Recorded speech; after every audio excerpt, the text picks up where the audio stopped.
Hello, and welcome to Punch Fear in the Face. I'm Shannon, and I ain't even scared. Today, I want to talk about color. Oh my goodness, the importance of color and the importance it's played in my life. And all of a sudden, it's become even more important to me. It started, I was a design major in college, and architect major design, and I took a color class. And now this is in the 80s. And I remember it was so fascinating. We learned about, you guys may know about Kirlian photography, right? Where you see the auras of things. So, for example, they took these vets who had lost limbs and they take pictures of where a limb used to be and they could see some sort of aura as if it was still there. Oh, and they could see the auras of leaves and things like that. It's very fascinating. It's been around a long time. So there's some science behind this thing called auras and colors and things like that. I was really fascinated by it. And there was another thing we studied, and I looked it up. I couldn't find the study, but I remember it very, very well. There were these scientists and doctors studying the healing effects of color. And so they worked in a children's hospital and they redecorated the playroom. And they had a little blue area with a little blue ball and blue table and blue chairs. And they had a little green area, they had a little yellow area and red area. And what they noticed is the kid with the broken leg gravitated to the red area. Okay, that's the red chakra in charge of your limbs. Okay, we're going to talk about chakras because there are energy centers up your body and they're related to colors. And I just can't tell you how important studying the chakras have been in my journey and my growth. It's been huge. I just love it. So anyway, let me go on. So the kid with the tonsillitis who had his tonsils out went to the blue area. That's your throat chakra. The kid that had the brain injury went to the purple area. Okay, that's your crown chakra. And so on and so forth, right?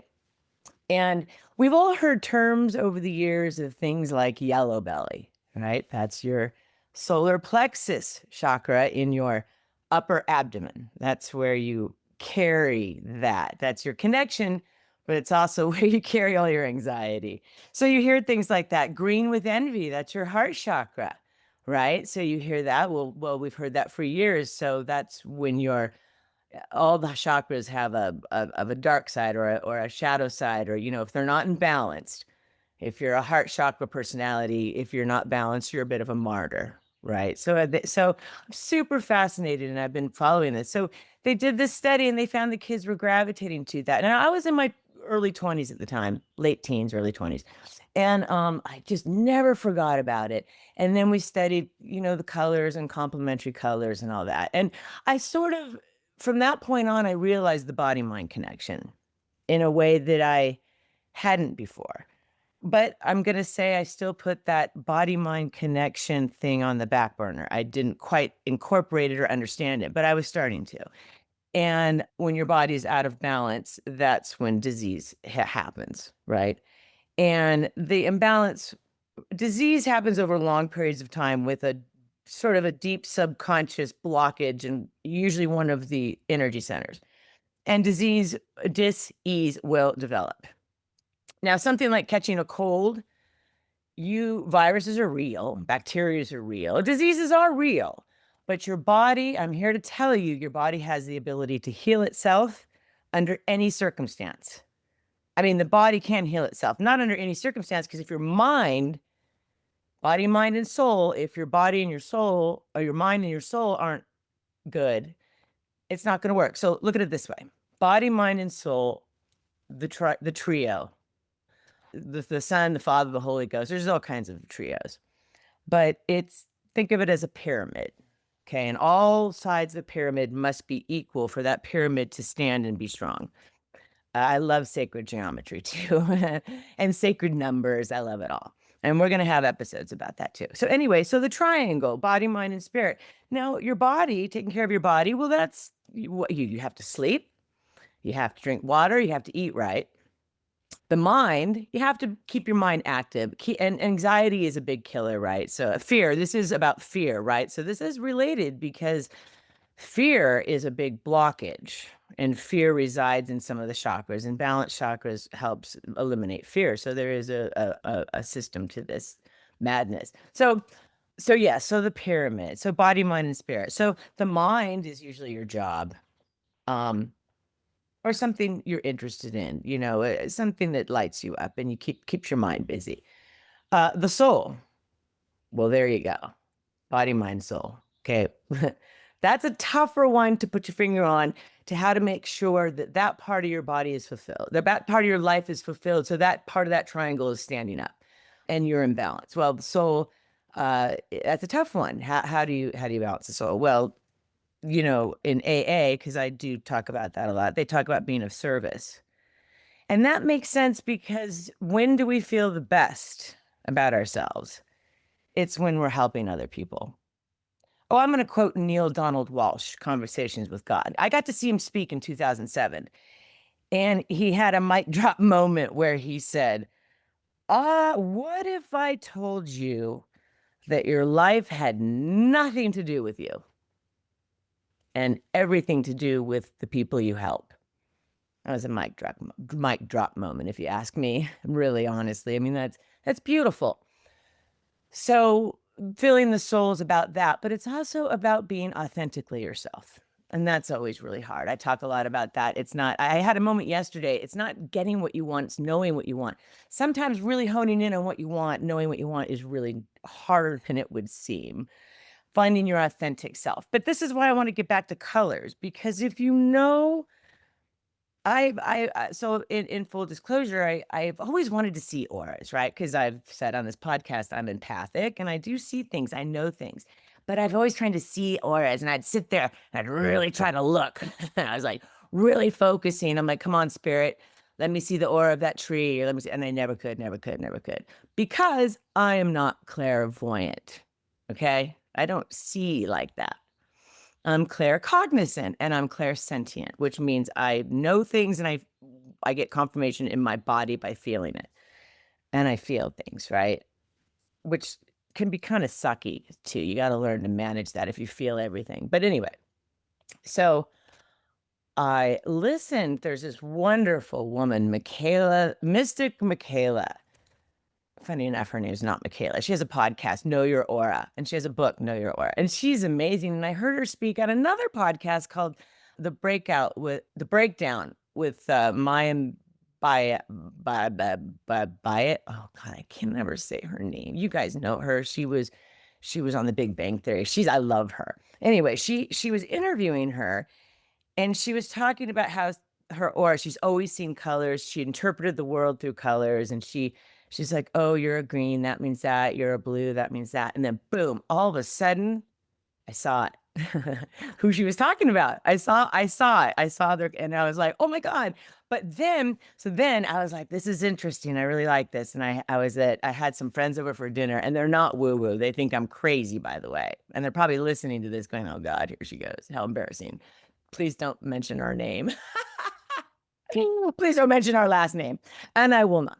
But I was and so I started looking at my friends, and I'm like, oh my God, you're a blue pink. You're a blue orange. Oh my God, you're a green red. You're a red blue. You're a blue on blue. I'm so sorry. Let's talk. And oh, you're a purple. Oh yeah. Hey, bro. So it came online for me, and I just really love it. I just really, because it helps me when you understand your imprint when you come down here to this planet. Okay. And I know I'm going full woo-woo, but that's the way to fill the soul, right? Body, mind, soul. You guys get the body, mind. We're here on the planet. We're on a H suit. That's our body. And the mind is our mind, our monkey mind. Oh God, the monkey mind. Got to learn to control the monkey mind. But going back to filling the soul. So I'm killing a bug right now. I'm sorry. It's spring just hit and there's bugs everywhere. And now I'm distracted. See, that happens too. So body, mind, and spirit. So filling the soul is always, so knowing your aura color, I think, helps. And sometimes when I do a reading for somebody and they're trying to make a decision on their path and purpose and what they want to do, and I see a color, I know it gives me an insight, and then they're in the wrong profession. So, and that's how you fulfill your soul. You have to find your authentic self. You have to remember who that is. You have to go back and remember who that is, because it's usually going back to when we're children, right? To remember that. So back to color. I really want to get back to color. So where was I? So the chakras. If you don't know anything about the chakras, we're going to have, and I talk about them a lot as if people do know something about them, but I'm going to just give you a chakra 101. Root chakra, red in color, base of your spine. It grounds us to Mother Earth, and it is our safety chakra. Now, if this is out of balance, we don't feel safe. If we don't feel safe, then we're going to have if we feel like we can't move forward, don't feel safe, we're going to have limb problems. We're going to have problems in our limbs. We're going to have arthritis and joint issues. Sacral chakra. I like to call this your artist chakra. It's orange in color. It's in your, for a woman, it's kind of your womb area, and it is your emotions. And I like to think of those emotions as being ones of joy and freedom. That's the goal anyway, right? So this is your childlike chakra. This is where you feel your joy and your enthusiasm, and this is your artist creative chakra. You move up to the solar plexus, which is in your upper abdomen, and it's yellow. Like I said, remember yellow belly. This is our achievement chakra. This is where it actually gets done. Shit gets done. But we can hold a lot of anxiety. And yellow aura types and yellow chakra types have a lot of digestive problems, diverticulitis, ulcers, infertility, all kinds of womanish. It just goes on and on. And then you see a lot of that. That's the achievement chakra. A lot of us are stressed out. Move it up to your heart chakra. That's green in color. Say no more. It's your heart. Now, listen, they have those people who need science to back some of this stuff up. They have done studies that the heart puts out an electromagnetic wave that reaches out feet. And depending on how healthy you are, really, like, so that is a real thing. Your heart's a real thing. So if this is unbalanced, breast cancer, lung problems, heart problems. Now, listen, I'm not a doctor. Please, I'm not a doctor. But I've come to believe this and have been healthy ever since I came to believe this. And all these, but if I have moments where I do get sick, I'm like, okay, something's off balance. I wasn't getting enough sleep. I was stressed about something, my kids or me or career, whatever, and or wasn't taking care of myself.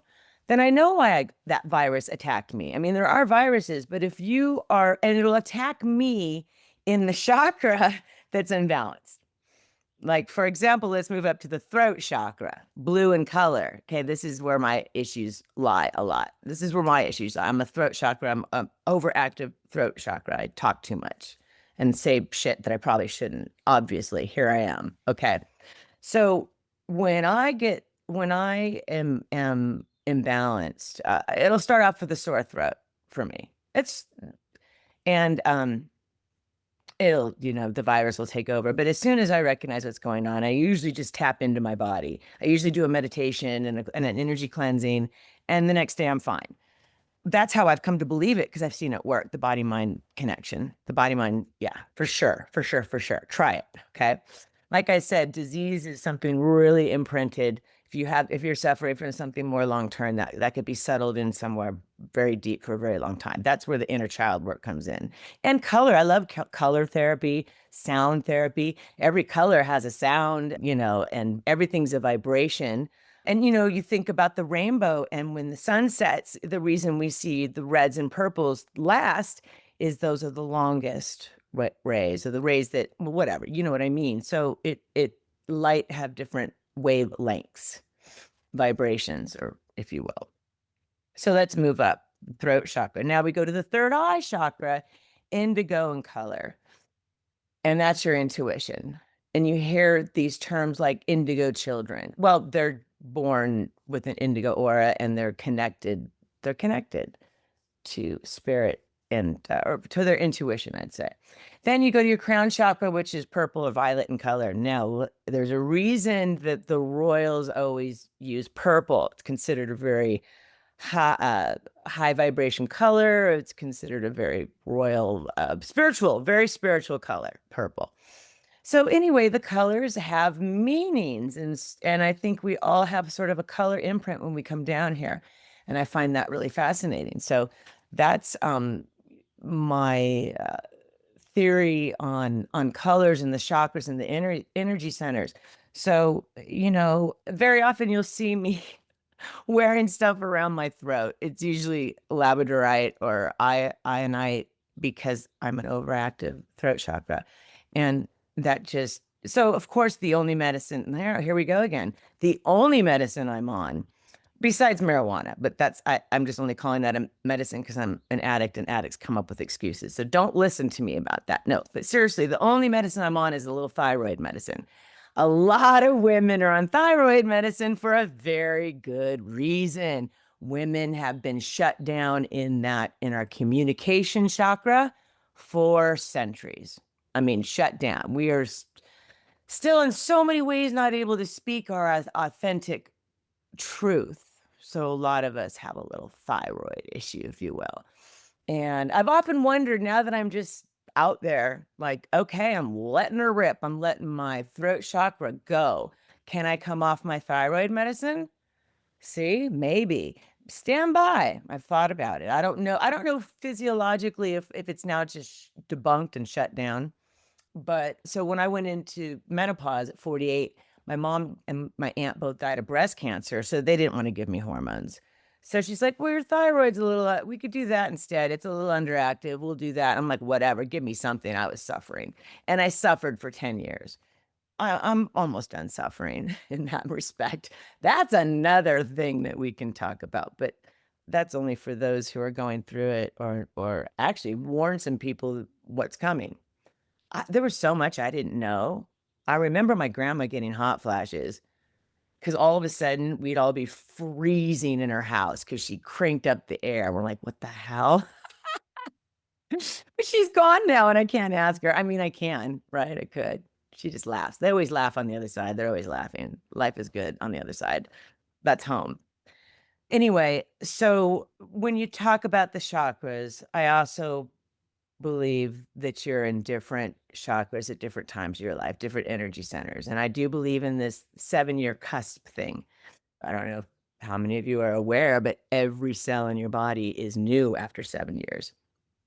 I think eyeballs are 48 hours, but everything else, 7 years, or the whatever organ that is that takes 7 years. So every cell in your body. And there are theories out there about the 7-year cusp years, how you go through major changes every 7 years. And I tend to believe that it's along with the chakras. So from age 0 to 7, you're in your base chakra, you're just learning to survive. And really, I mean, you're learning to like poop in a toilet. And so that's your base chakra. And those of us who were not born in a safe environment as children, that's going to be imbalanced. And there could be blockages there that lead to some problems, right? Long-term disease problems. So if you didn't have safety in your childhood.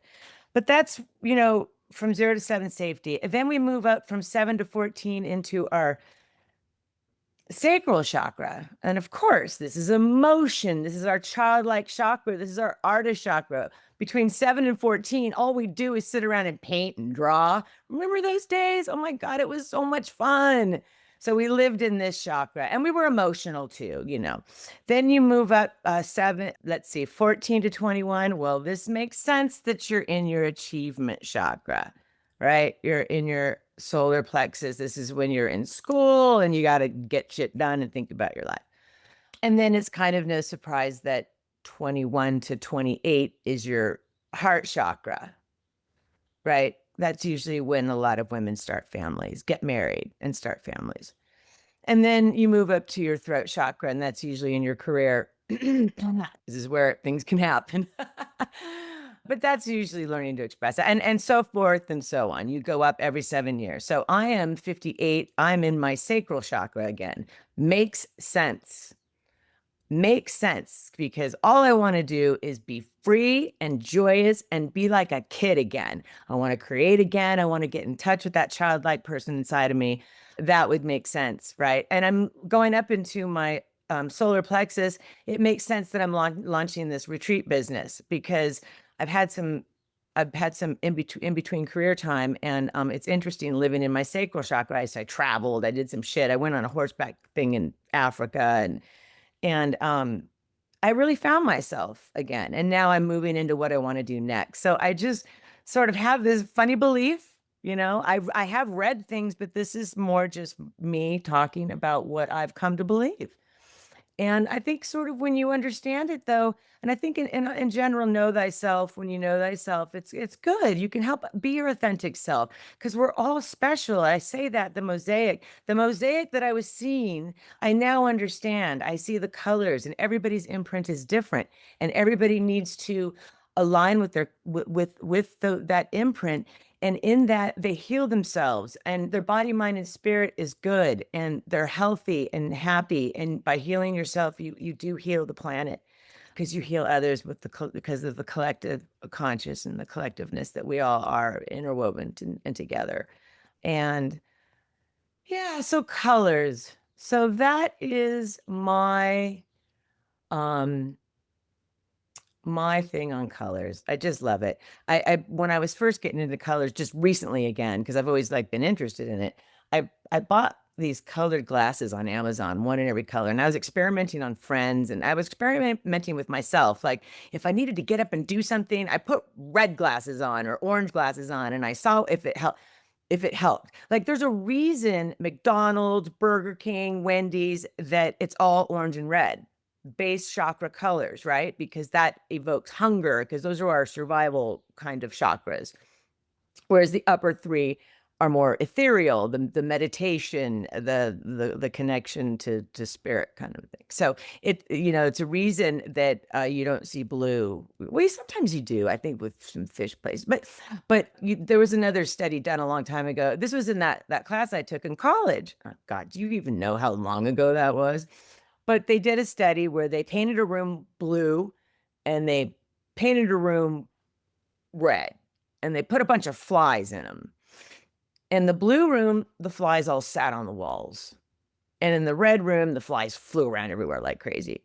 Stop signs are red for a reason, things like that. I mean, we all know this. This is all blue is very calming. So it's interesting, right? Because we all kind of know this, but I started experimenting with my friends. I'm like, oh, you're kind of up in the sky a little bit with your third eye chakra. You're like an indigo kind of person. So here, put these red glasses on. You need to ground yourself. And that is also sort of a complementary color. So the power of complementary colors too. Once again, this is just my theory. I was just experimenting on my friends. Like I could put red glasses on a friend and I put it on one of my friends and she just wanted to punch somebody right away. And then I put blue glasses on her and she gets sad. Another person, I put blue glasses and they get happy. They're like, oh, they love it. And you put red glasses on and they hate it. They're just immediate, like, take them off. It's interesting. Everybody loves pink colored glasses, by the way. Rose colored glasses are the best. Oh, see, my glasses are a little bit because everybody wants to see the world in rose color. Pink's such a beautiful, powerful color. You can't hate pink. I don't care. Even if you're a guy, you can't hate pink. Pink's a great color. And that's what I have to say about pink. If you're in a sad mood, put some pink colored glasses on. See if you feel any better. All right. Experiment with color. See how color makes you feel. Think about the chakras: base chakra, security; sacral chakra, emotions; solar plexus is your action chakra; your heart chakra, your communication chakra; your third eye chakra up to your crown chakra. And think about that as you go through your day, or not. All right. Thank you so much for joining me.